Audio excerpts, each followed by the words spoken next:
vatandaşlar, men size şu vakti yazıp bu torun şığınımı okat beretim geliyor. Şığının adı ne peyda? Şağarlılar uğrayışıp bolor giyeceğini, kirzaplar manizı urur depregi, yurttan gider devlet ve hakikat, oğrunyaça bay olsa iyilini peyda. Ornamzıkan olup yıktı vatanı, ol koymadı ocağı ve toğuk petegi. Kim göldürdü meydanına sığır yatağı, şort tağıtta otursa, kime ne peyda? Bu neme men diyar, bakın tarihe, asırlar ömünçe yıkılan merva, yeniden gün yok, ilim Türkmene, orrumsu kan olsa, yurdu ne peyda? Düşmanlar halka siyaset attılar, sen gayrılı, sen ilerli deydiler. Türkmeni oğurladılar, sattılar. Gelmişe kan olsa kime ne peyda?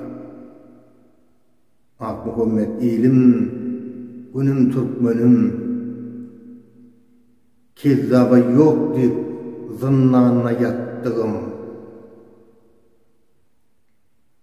yat illerden misafirlik çektiğim, yazmasam, söylemesem, yurdu ne peyda? Aziz vatandaşlar, hakikat bundan mün yıl olay yung Türkmenistan'a bulun ve o dövrde Merv'daki bağlar Orta Asya'da ve beyleki golay komşu yurtlardaki bağlarlardan en bay bağlar olun. Hem yerin adamları, bayları gelip şol bağlarlık eden Merv şehirinin bağlarına.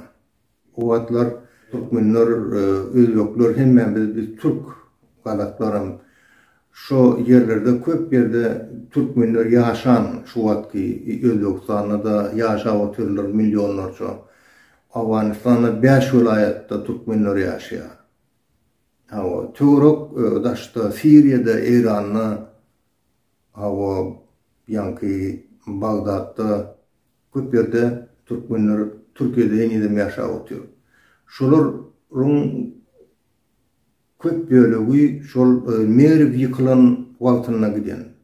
Şu vatları Türkmenistan'ı terk etmeli olan. Şoları mecbur edenler. Şu vatkı gaçkaklar var, şu öneme gelen Suriye'den ya Ukrayna'dan gelen Avrupa yurduna uç videoda gaçık geliyor adamlar. Şu da özlerine gaçvata öldüler Avrupa'da, Germanya'da. Ana şolar yani Türkmenlerin şu vat gaçan size onun yurdunu yıkanlar. Gelmişekler şu yerde Merv'i yıkıp terleden bir devlet kurmak istiyorlar. Ama olaram aralarına çakmışıp bel edip Merv kaldırmayalar. Merv şol duruşuna galiya şol aşağıda. Yerin aşağına o şu vat. Suğa bastırıyorlar da. O da yakıyorlar. Oğurlap ekdiyorlar bağırladığını.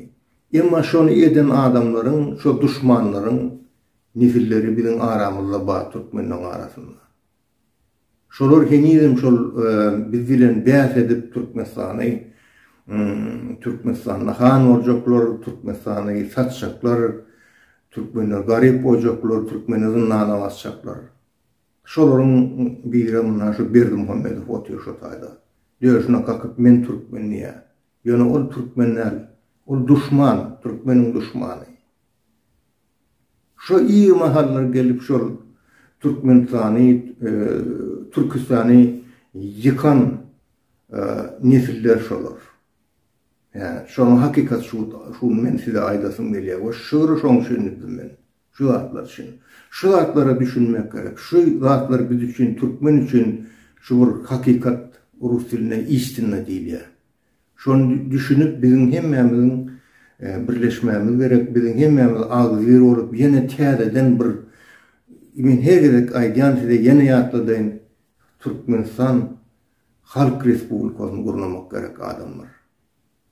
Hawa inne bir ýagşyka bar ba, olam şu wada çenni töwerek ýapykdy, ele köýlep çykmak problemi bolup durdy. Şol ilkä bir 5 ýyl şu wagtda basyp Türkmenistanyň zyndanlaryndan geçirdiler. Soňra 5 ýyl çykarman takladylar, soňra öýme köp.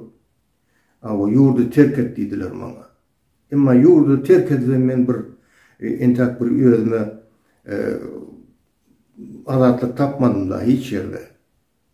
Ýa-ni ýakynda bir ören gowy hadise bolup geçdi. Indi bizim ýolumyz açyk. Men göreşi goýmadym, emma göreşýärdim. Şu zatlyň boljagyny aňladym. Indi bizim ýolumyz açyk. Indi biz nesip bolsa göreşip şu Türkmenistanyň diktaturany, şu Berdimuhammedowleriň neslini şu ýerden aýrarysy ýok eder Türkmenistanyň goşaň meňzeşleri. Bu Türkmenistan Halk Respublikasyny gurarsa adamlar. Garaşyň nesip bolsa ýakyn wagtlarda has açaşan bilersiňiz bolup geçýän atlary häzirlikçe hoş sag bolun. Inniki efirde görüşýänçek.